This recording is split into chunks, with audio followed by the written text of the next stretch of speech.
Out of every Hokage battle with the village on the line in Naruto, we can all agree that Minato vs Obito is the most iconic one. Now with that being said, today we're going to decide how each Hokage would fare up against Obito during the Nine Tails invasion attack. First we got Hashirama vs Obito, and we really don't gotta say too much. Hashirama puts Obito and the Nine Tails on a leash. We seen him battle Madara when they were both alive and the circumstances were very similar. But instead we got an Uchiha who surpasses Obito, and Hashirama won every time they fought. Next we got Tobirama vs Obito. Now this one things get tricky.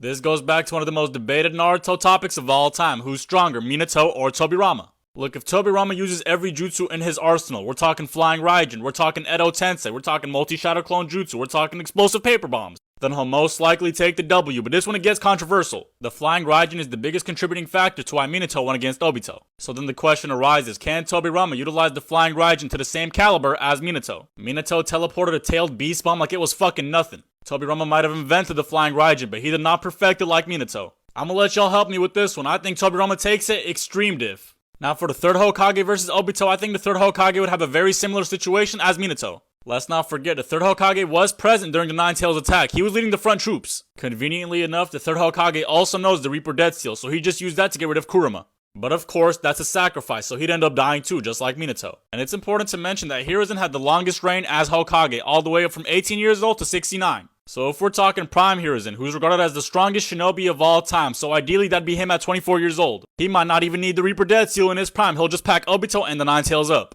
Now for Tsunade, I'm sorry, you got the Yiddies baby, but that is not enough for this fight. Obito and the Nine Tails stomp her. Even if she has her 100 healing technique perfected and activated, and her healing factor is top notch, it's just not enough to handle the Nine Tails and the Kamui together. She has the strength, but she's way too slow. I'm not into Tsunade slander, but if you're being 100% unbiased, she just doesn't perform well under large-scale attacks. She's more of a taijutsu close-up fighter. She had to get saved by Naruto during a large-scale Leaf Village attack. She just doesn't have the sauce like that. Now, Hokage Kakashi versus Obito. This is just as controversial as the Tobirama matchup. Yes, it's been officially stated that Hokage Kakashi without the Sharingan is stronger than his War Arc self. He can reserve his chakra more, and he has more powerful jutsu in his arsenal. But you still can't convince me that War Arc Kakashi with the Kamui, Obito's perfect counter, is weaker than Hokage Kakashi. I'm not rocking with it. Someone please enlighten me. What advantage does Hokage Kakashi have compared to Kakashi with the Kamui? As soon as Obito tries to sneak away and go to the Kamui dimension to keep his distance, Kakashi can just utilize that and pop up in there with him. We gotta realize Kakashi is the type of dude that gets rusty if he's not always physically active. During OG Naruto, when Kakashi was a grown-ass man, he said, "This rock exercise is very straining. Damn, I sure let my body get weak."